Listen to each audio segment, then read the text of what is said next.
அனைவர்களுக்கும் எனது முதற்கண் வணக்கங்கள். நமது பள்ளி கொண்டாட்டத்தில் மனமகிழ்ச்சியோடு கலந்து கொண்டுள்ள உங்கள் அனைவரின் முன்பும் இப்போ ஒரு நாடகம் அரங்கேற உள்ளது.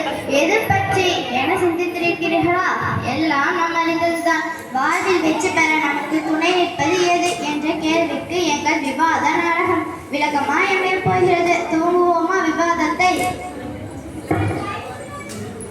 நாராயண நாராயண, என்ன விஷயம் இது?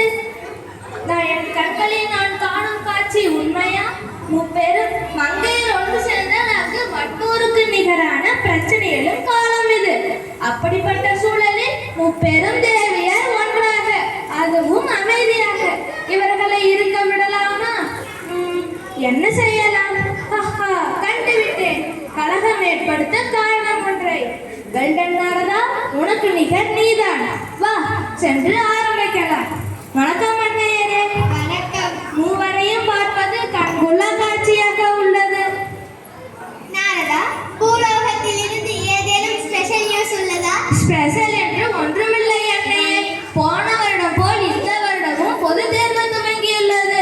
சரஸ்வதி அன்னையின் அருளால் மாணவர்கள் தேர்வு எழுதுகின்றனர். உனக்கு எத்தனை முறை சொல்வது மற்றவர் புகழை என் முன்னே பாடாதே என்று? நான் என்ன சொன்னேன் அண்ணையே? ஏன் இந்த கோபம்? பிறகு என்ன? சரஸ்வதி நல்லாள் என்கிறாயே, அவர்கள் மட்டும் அருளினால் போகுமா? என்னுடைய துணை வேண்டாமா? புரியவில்லை அண்ணையே. தேர்வை எதிர்கொள்ளும் மனதைரியம் என்னால்தானே கொடுக்க முடியும். சரியாக சொன்னீர்கள் அண்ணையே. தைரியமாக தேர்வுக்கு சென்றால் மட்டும் எழுதிவிட முடியுமா? படித்திருக்க வேண்டுமே. வெல் செட் அண்ணையே. நீங்கள் இருவரும் இப்படி சண்டை போடுவதால் எந்த பிரயோஜனமும் இல்லை. அண்ணையே, நீங்களுமா இந்த சண்டையில்? ஆம் நாரதா, வீரமும் கல்வி மட்டும் இருந்தால் போதுமா? வாழ்வில் இன்பமாய் வாழ நான் உதவ முடியும். இதை எப்படி ஏற்றுக்கொள்வது? செல்வம் என்ன சும்மா சேர்ந்து விடுமா? கல்வி அறிவுதான் அதனை ஈட்ட துணை புரியும். அப்படி கூறிவிட முடியுமா? அனைத்தும் கற்றறிந்த ஒருவன் அவையில் நடுவே அன்று நின்றால் அவனது கல்வியினால் என்ன பயன்? ஆமண்ணையே, நீங்கள் கூறுவது முற்றிலும் உண்மை. உங்கள் இருவருக்கும் எப்படி புரிய வைப்பது? கல்வி அறிவில்லாமல் இருப்பினும் போற்று புகழ் பெற்றவர்களை வரிசைப்படுத்தட்டுமானால் சொல்லுங்கள் பார்ப்போம். ஒருவரின் சாதனைக்கு துணிவும் தைரியமும் மிகவும் அவசியமே. துணிவும் தைரியமும் மட்டும் ஒருவரை உயர்த்தி விடுமா என்ன? சற்றேனும் சிந்திக்கலாமே. நீங்கள் கூறும் இரண்டுமே ஒருவனுக்கு வாழ்வில் மகிழ்வை தந்திடுமா? எனது செல்வம் தானே உலகில் மகிழ்ச்சியை தரும். செல்வ செழிப்பில் திளைப்பவர்களுக்கு ஆனந்தமே. செல்வம் உலகில் நிலையானதா என்ன? இட்டு பணம் படைத்தவன் நாளை ஏழையாகிறான். வறுமையில் வாடி நிற்கும் ஒருவன் செல்வனாகிறான். இளையா செல்வத்துக்கு இத்தனை ஆர்ப்பாட்டமா? எனது கல்விக்கு என்றும் அழிவில்லை. தோண்ட தோண்ட பெருகும் மூச்சு போல கல்வி அறிவு குன்றாமல் பெருகி வரும் என்பது புரிகிறதா? ரொம்பவும் பெருமைப்பட வேண்டாம். செல்வம் அளித்த நிலையிலும் தைரியமும் தன்னம்பிக்கையும் இருந்தால் தானே அடுத்த கட்டத்திற்கு முன்னேற முடியும். கண்டிப்பாக இது நீங்கள் ஒப்புக்கொண்டுதான் ஆக வேண்டும். முடிவில்லா நல்லறிவினை வழங்கி மானுடம் எனும் பண்பினை மேலும் மெருகேறச் செய்து பகுத்தறியும் ஆற்றலை தருவது கல்வி மட்டுமே என்பதை பெருமையோடு சொல்வேன் நான். அழியா செல்வம் என்று நீங்கள் சொல்லும் பெயரிலேயே செல்வம் உள்ளது. செல்வம் இல்லாமல் இன்பம் எங்கே இல்லை.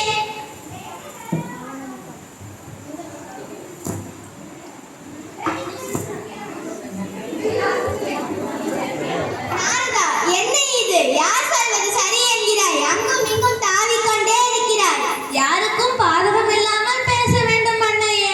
அண்ணையே, நீங்கள் பேசுங்கள். ஓட்டம் உங்களை நோக்கித்தான். ஆனால் வெறும் ஓட்டம் வெற்றியை தராது. அறியாமை எனும் நாளும் அறிந்து நன்மை தீமை புரிந்து அறியாமை எனும் ஆழ்கடலில் இருந்து மீண்டு ஆனந்தம் எனும் அமிர்தை தேய்ச்சி வைக்க கல்வியே அடித்தளமாய் அமைகிறது. அமைதியாக இருந்த எங்கள் மூவரையும் வம்பு கிழத்து விட்டுவிட்டு எங்கே சென்று விட்டாய் நாரதா?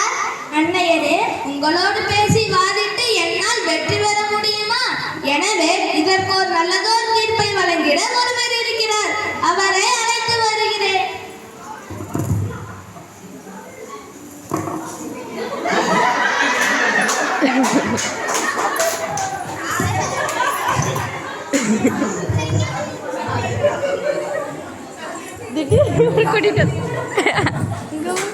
இந்த என்ன தோணுச்சு, என்ன சொல்றதுன்னு எனக்கு தெரியல. திடீர்னு வந்து எதை கொண்டா தோல்வி கொடுத்தீங்க? நானா? இந்த கேள்விக்கு இன்னும் அந்த திருவிளையாடல் காலத்துல இருந்து இன்னும் பதில் கண்டுபிடிக்க முடியல. இதுல என்ன நான் எப்படி பதில் சொல்றது? ஆகவே இந்த மூன்றுமே தேவை ஒரு மனிதன் வாழ்வில் முன்னேற என்று சொல்லி தீர்ப்பு கூறுகிறேன். நன்றி.